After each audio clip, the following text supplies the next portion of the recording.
Good evening, everyone, and welcome back to the Suburban Proletarian. Yet again, I am out here in the field. I am going to try to keep up the momentum of producing new videos by simply shooting them after work.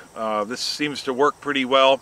I was a little nervous about the last one, shooting it outside like this, but it seems to have been fairly well received, so I'm just going to keep doing these. At least until I work through the watches that I unboxed last winter, and for which I owe you all some reviews. So I did go back through those unboxing videos. I'm going to try to stay in order now. The very first watch I unboxed last winter was this one. It's another Citizen. This one is the BL5594-59E. It's kind of unusual in that this is a Japanese domestic market model. It's made in Japan, as opposed to just having a Japanese movement and cased up somewhere else. It has some really interesting features. It has a few quirks I don't really like too much either. Now, I'm going to try to be a little more organized tonight. I have an actual tabletop that we're going to move to. So let's take a closer look at this watch, and I'll give you my thoughts on it. Okay, folks, so here is the Citizen BL5594-59E. When I first discovered this watch, I was browsing around on eBay, and I was looking at a guy who was selling a whole bunch of Citizen watches. He apparently has some kind of a deal with Citizen to sell refurbed watches. And although I had never seen this model before, it jumped off the screen and grabbed my attention because it just looked different. And I realized what it was. The only really serious text on the dial is the Citizen name. Citizen's got an annoying habit of putting unnecessary graphics and text on the dial. This is definitely an Eco Drive watch, as is confirmed by the case back. But there's no Eco Drive written anywhere on the dial. There's no water resistance rating anywhere on the dial. There's nothing extraneous on the dial other than this kind of goofy little silver ring that goes through the minute markers, but I think I can live with that. It's very, very plain, and that grabbed my attention right away. And as I started to take a closer look at it, the other thing that really grabbed my attention was it says made in Japan at the bottom of the dial. It doesn't say, you know, Japan movement cased in Hong Kong or Thailand or something like that. This is a made in Japan watch, and that generally means one thing: Japanese domestic market. I don't understand how Japanese domestic market laws or qualifications work, but generally when you see a Citizen watch or a Seiko watch or a Casio watch that's entirely manufactured in Japan, it's generally for the Japanese market. I think they're required in some way to have to do that.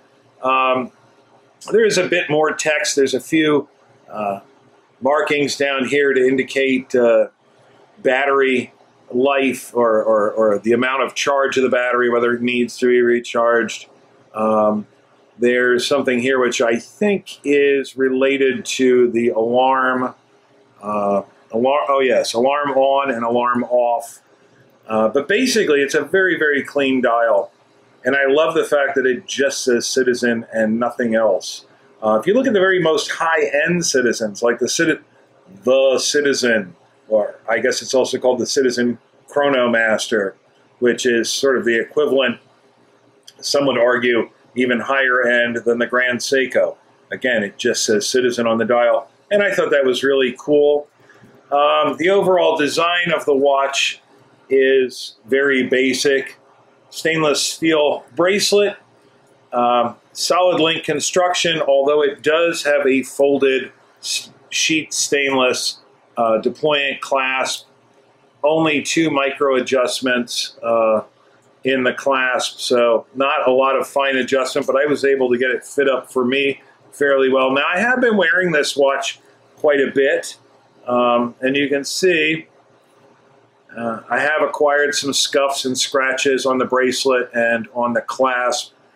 Usually not a big problem for me. I don't really sort of try to keep my watches in pristine condition. I wear them, and they acquire wear marks. Although, for the most part, the watch is pretty good. The near side of the wrist, the bracelet's still in perfect condition.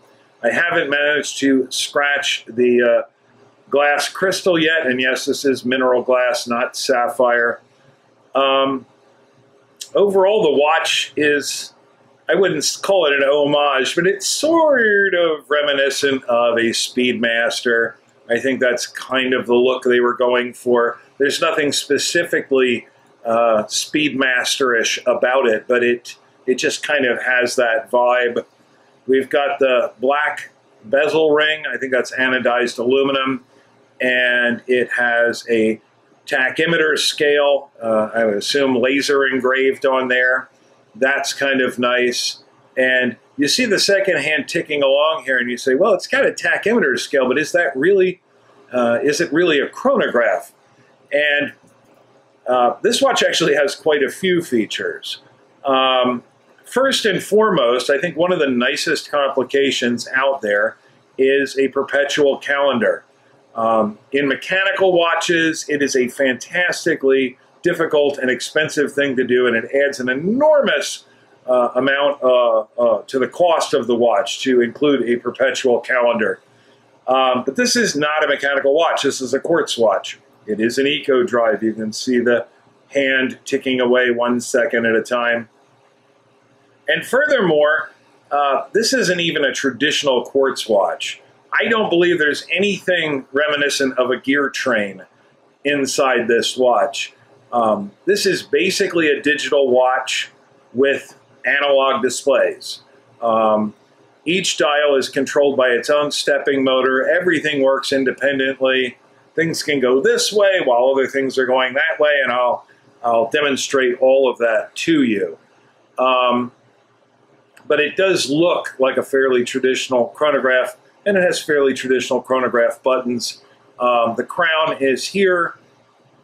This is not a crown. Again, no gear train inside this watch, so the crown doesn't work as one might expect. This is just a selector for different modes, and you do actually use it for setting, but not in the traditional way.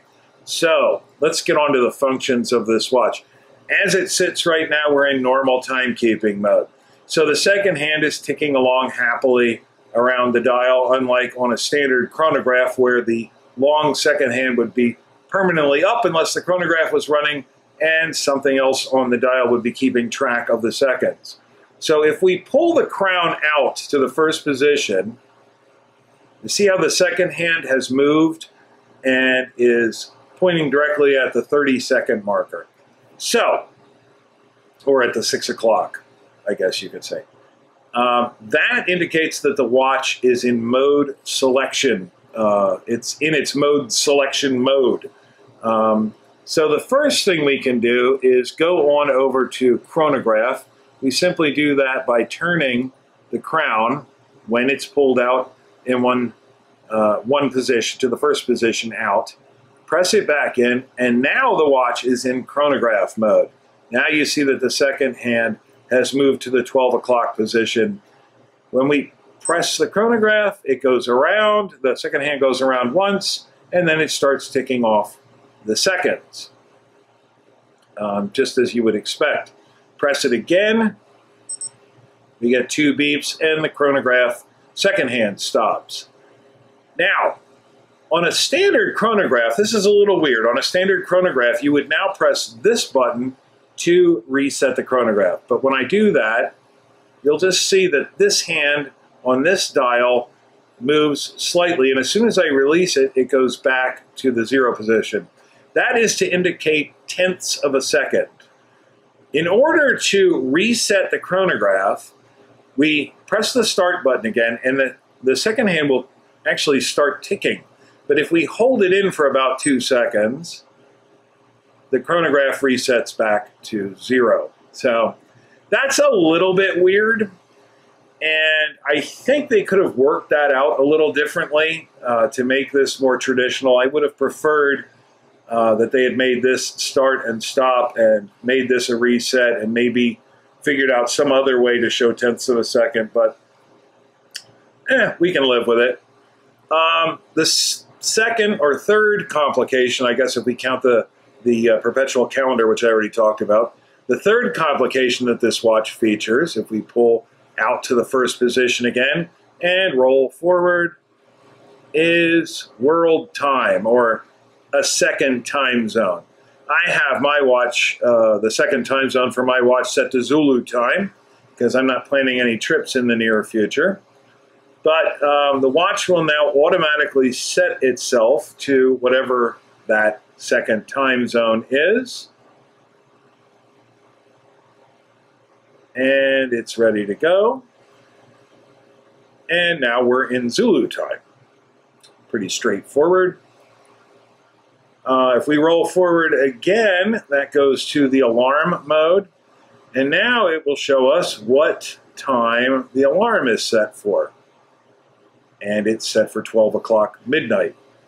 So now if I roll back to standard time, the watch will go back to the time that I have set for my home. It's kind of weird because as that's running, if you push the crown in, the second hand is now going in this direction while the minutes and hour hands are going in that direction. I don't know. I get a kick out of that for some reason. So now the watch has reset itself to local time, and we're back in normal timekeeping mode. We've got the crown pushed in. When the watch has the crown pushed in, if you turn it forward, nothing will move. The buttons don't do anything. So it's basically just a wristwatch until you move into a different mode. So a couple of other things about the watch. The dimensions, it's 39 millimeters. The case diameter is 39 millimeters, so it's a nice, sedate sort of size. Watches are starting to trend smaller. It's a relatively thin watch. It's 11 millimeters from the crystal to the case back, so it doesn't sit very high off of the wrist. We've got a very standard 20 millimeter lug width, so it's easy to find aftermarket bracelets and straps, I would imagine. And it's 46 millimeters over the lugs. The only thing that really annoys me from a visual perspective is this crystal. I don't really mind that it's mineral glass when you're looking at it straight on, but as soon as you change the angle of the watch, we find out that this is not a double-domed crystal, it's a single-domed crystal. And you end up with an enormous amount of distortion. First of all, the glass is pretty clear when you look at it straight on, but when you're looking at it at an angle, because of that strange refractive, I guess it's refractive phenomenon from the single-domed crystal, first of all, it starts to get cloudy, it starts to become less clear, and then of course you end up with enormous amounts of distortion. So if you're looking at the watch head on, it looks fine, but really beyond that, I find very, very little to criticize this watch for. So the Citizen BL5594-59E, it's a pretty cool watch. It's a pretty interesting watch. It's I know there's a lot of interest in Japanese domestic market model anything, whether it be watches or cars or motorcycles or audio equipment, you name it. If there's something that's made specifically for the Japanese market and it's made specifically in Japan, there are going to be enthusiasts who are interested in it. And that is by far the driving factor behind the sort of cool quotient of this watch. But it does have some very interesting features. I love the fact that it has a perpetual calendar. That's probably one of the greatest complications ever invented. And of course, it's not a mechanical watch, so it's not as amazing as it would be in a mechanical watch. But it's still nice to not have to change the date when the calendar moves over to the next month. It's got a chronograph in it, which, again, it's a little bit wonky, but it works perfectly fine. It's just a little counterintuitive in how it works. We do have dual time zones again, and it does feature an alarm, which is relatively unusual for an analog watch. I do wish that this watch featured a double dome crystal. Sapphire would be even better, but even mineral glass, it would be better if it was double domed. This single domed glass crystal, the distortion you get from looking at the watch from a strange angle, I think really diminishes the visual appeal of the watch. It's not a deal breaker, certainly. I still like this watch very much, but I would have really preferred a slightly different crystal. I like the fact that it's domed. I like the fact that it has fairly sharply curved shoulders. It gives it sort of that Speedmaster look, but as soon as you're not looking at it at a 90-degree angle, everything on the dial starts to wash out. And I think Citizen could have done better.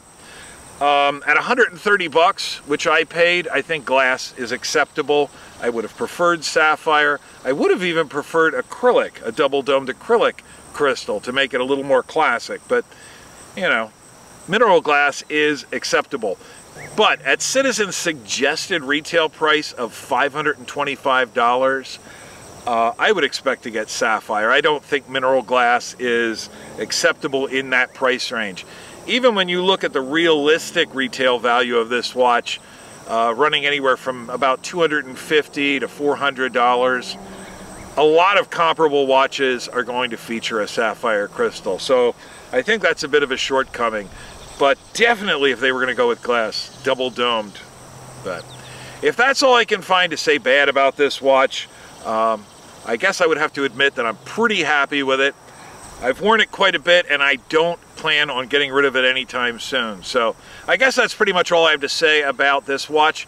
I'm going to try to get some more videos out very soon. I'm going to start working on those as soon as I get this video edited. And when I post those, I hope to see each of you here then. Later, guys.